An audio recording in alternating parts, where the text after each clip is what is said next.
الحمد لله رب العالمين، والصلاة والسلام على أشرف الأنبياء والمرسلين نبينا محمد وعلى آله وصحبه أجمعين۔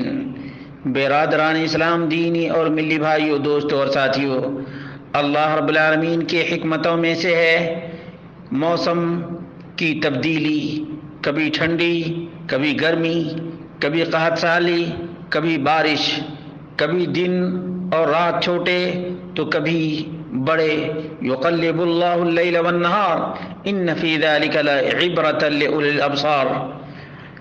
گرمی اپنی تمام تر حرارتوں کے ساتھ، گرمیوں کے ساتھ آ چکی ہے تاکہ ہمیں یاد دلائے، تاکہ ہمیں یاد دہانی کرائے کہ اللہ رب العالمین ہی ان تمام چیزوں کا خالق ہے، اور ہم عبرت اور نصیحت حاصل کر سکیں۔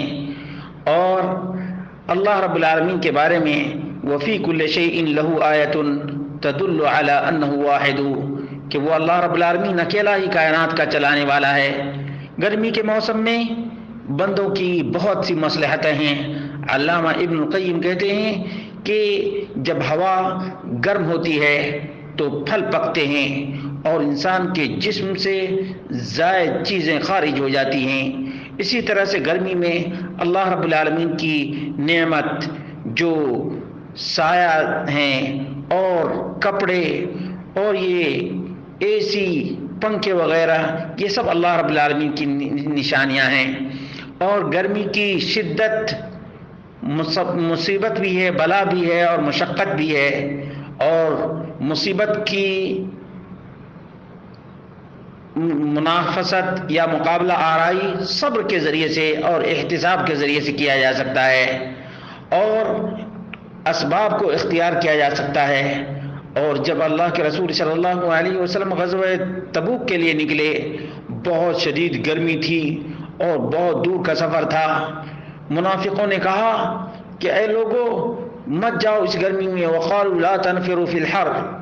اللہ رب العالمین نے جواب دیا، قل نار جہنم اشد حرا۔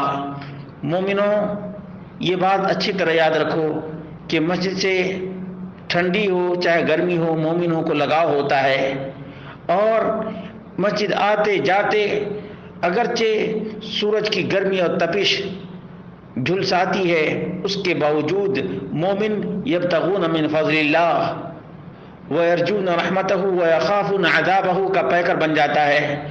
اور گرمی کی خوبیوں میں سے یہ ہے کہ ابو درداء رضی اللہ عنہ کہتے ہیں، صوموا یوما شدیدا حرہ لحر یوم نشور۔ گرمی کی شدت میں روزہ رکھو تاکہ اس دن جب سب زندہ کیے جائیں گے اس دن کی گرمی سے بچ سکو۔ وصلوا رکعتین فی ظلمۃ اللیل لظلمۃ القبور، کہ 2 رکعتیں تم رات کی تاریکی میں یاد کرو، کیوں؟ تاکہ تم قبر کی تاریکی سے بچ سکو۔ اور گرمی کی خوبیوں میں سے یہ ہے کہ پانی پلانا۔ نبی کریم صلی اللہ علیہ وسلم سے پوچھا گیا کہ سب سے بہترین صدقہ کون سا ہے؟ ای صدقۃ افضل؟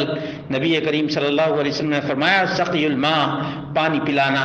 بعض تابعین کہتے ہیں، من کثرت ذنوبہ فعلیہ بسقی الماء، جس کے بہت سے گناہ ہوں اسے چاہیے کہ پانی پلائے لوگوں کو، تب اس طرح سے گناہ معاف کر دیے جائیں گے۔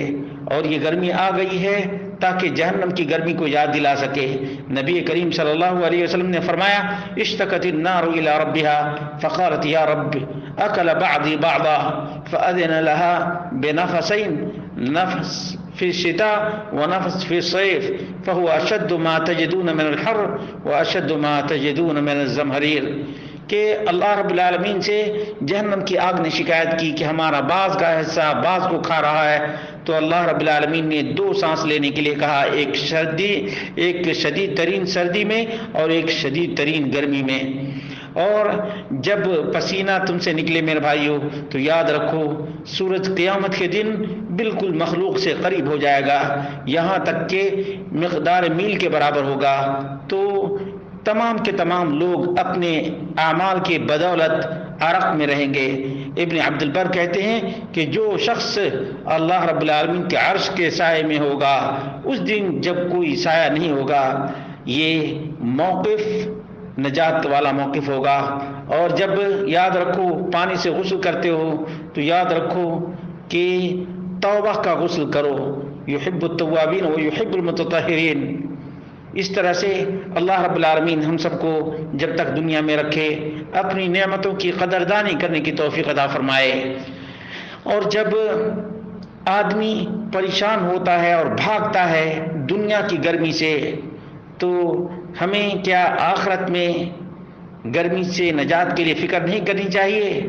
بالکل کرنی چاہیے۔